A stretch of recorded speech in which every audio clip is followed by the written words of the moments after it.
Our first conversation, the Debt Management Office is planning to raise up to 1.2 trillion naira in debt through reissuance of federal government bonds, even as it spent 1.195 trillion naira on paying interest on the FGN bonds in the first 6 months of this year.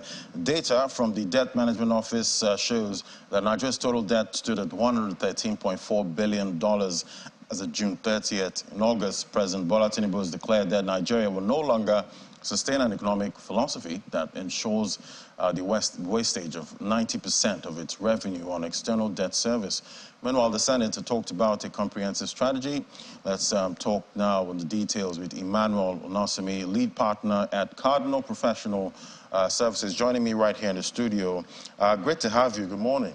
Yeah, good morning, Ladi. Thank you for having me today. Yeah, so I get it. You know, debt is important. You know, sometimes businesses, especially countries, will need debt to fund, you know, spending most of the time. So, you know, debt in itself is not a bad thing. But where it becomes a problem is when you have revenue issues, I believe.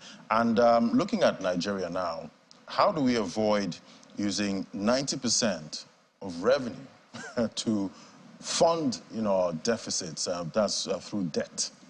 Okay, thank you very much, Ladi. Like you just alluded to, you know, debt in itself is not a bad thing. Even the best of economies in the world, you know, they have significant debt.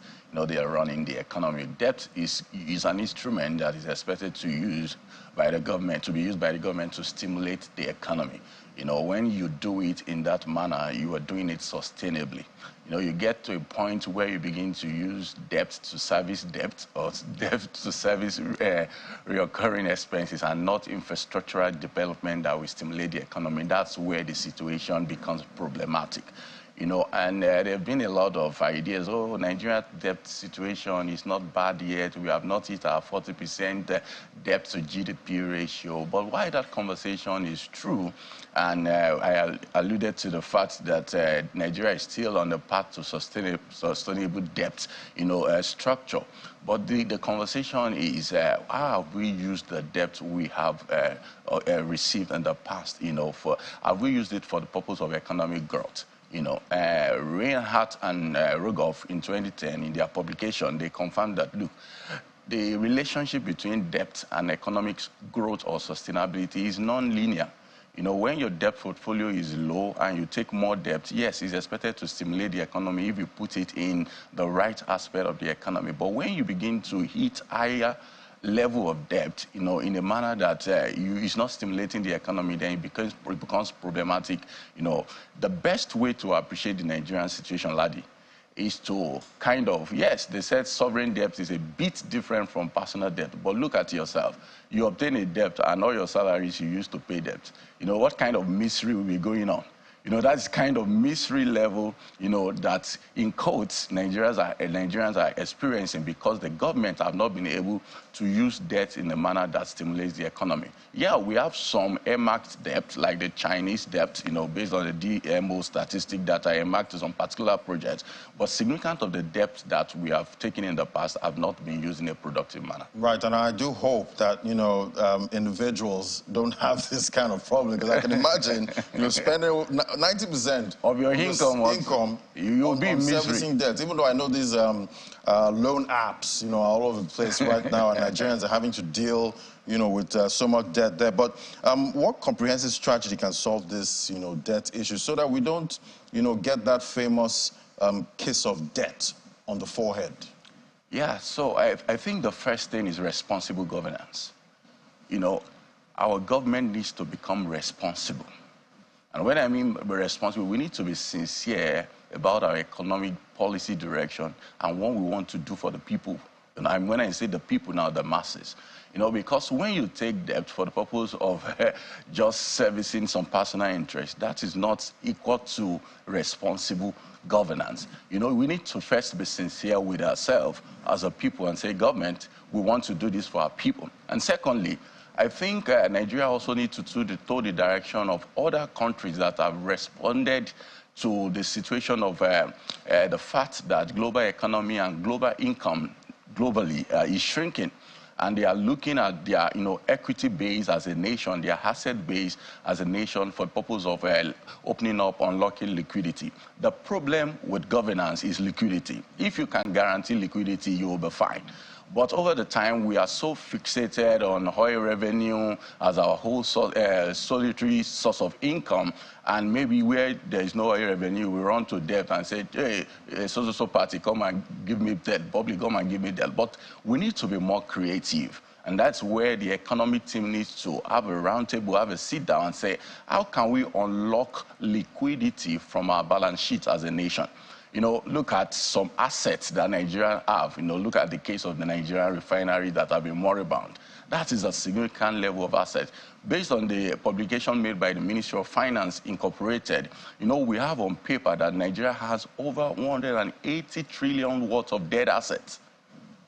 That is a potential liquidity that can be unlocked if there are deliberate strategic action to unlock those assets. And bulk of those assets are in the real estate. Some of them are, in equity. You see most of those empty buildings in Ikoyi. Do you understand? Right. Those assets can be strategically unlocked for the purpose of enhancing government liquidity.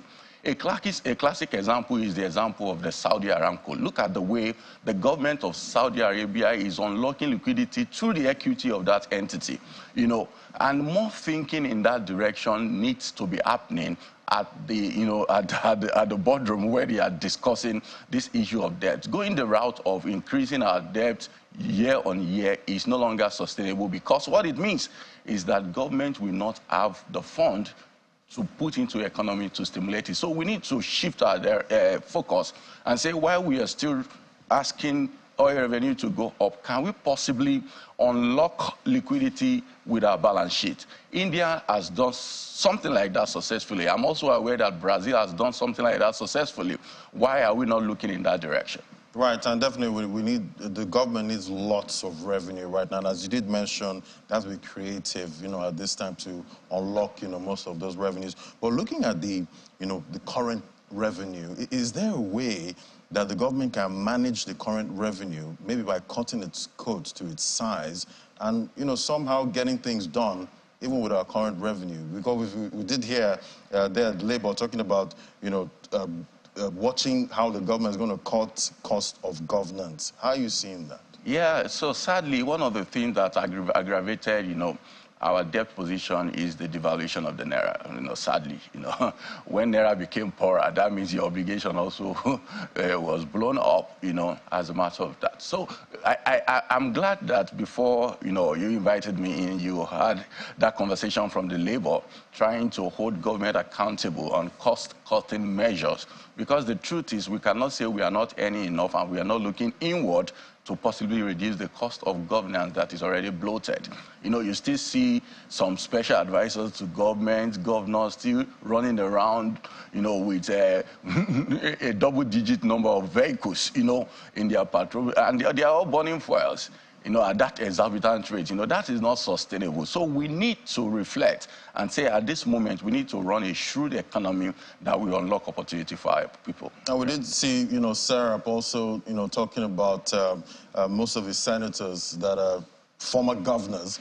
Also still shouldn't be collecting salaries as senators. Because they are still getting their governor's pension. Right. And then some form Can we afford that, really, at this point? So we seem to deceive ourselves as a nation like we've arrived. But we are on the way there. And as such, when you are growing a business or you are growing an entity, you don't behave as if you're already a matured business.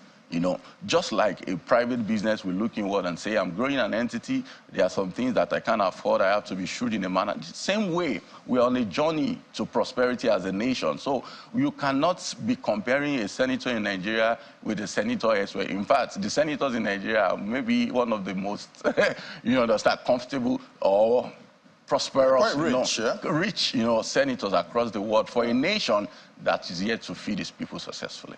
All right, let's look at this. This is a brand new government, right now. How can they realistically, go about their spending without taking on, more debt, going forward?